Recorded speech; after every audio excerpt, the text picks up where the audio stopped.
hour, every minute, every second, nire-restart ko yung router namin. Hanggang ngayon wala ka. Ganun, sige. Check ko lang, sir, ha? Give me 1 month. I expect give you 1 minute. Upon checking, sir, kailangan niyo po munang bayaran ng internet ninyo this month. Ano? Wala nga kaming internet ng isang buwan tapos babayaran ko pa? Opo, sir. Tapos may penalty pa po kayong babayaran kasi late kayo ng 1 minute. Grabe ka. Kung babayaran ko ba yan, maayos na ba internet ko? Ay, hindi ko po sure, sir. Ah, hindi you sure. Sige. Run! Guy!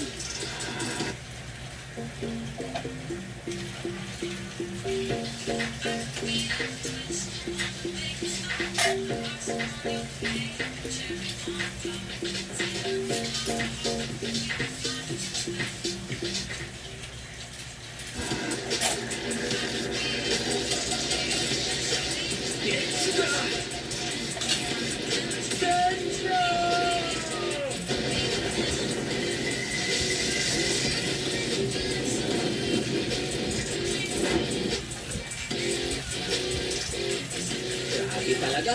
Traffic na naman. Ang tagal pa mag-green light. Dumadami na talaga ang kotse sa Pinas.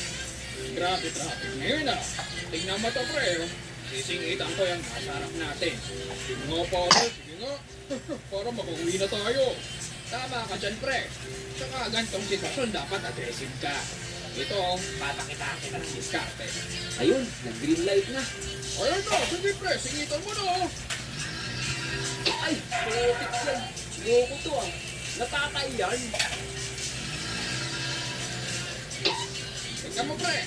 Hindi siya makasingi. Eh, ganun dapat. Yung defensive na driving na yan. Pag mahihina lang yan, pre. Kaya ganito ka dapat dito sa kalsada. Ang galing mo talaga, pre. Tutularan kita. Loko tong mga to ah. Parang sinasadya nila. Okay, saan ka talaga? Ayan, papunta na siya sa kabila. Ikan ulit natin. Talagang pinagkaalit niyo ako ah.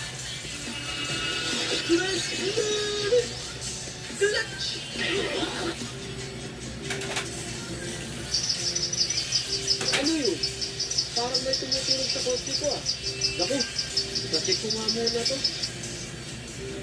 Bossing, pwede pa-check yung tumuturog sa makina ng kotse ko? Yes, boss. Pasok mo na lang.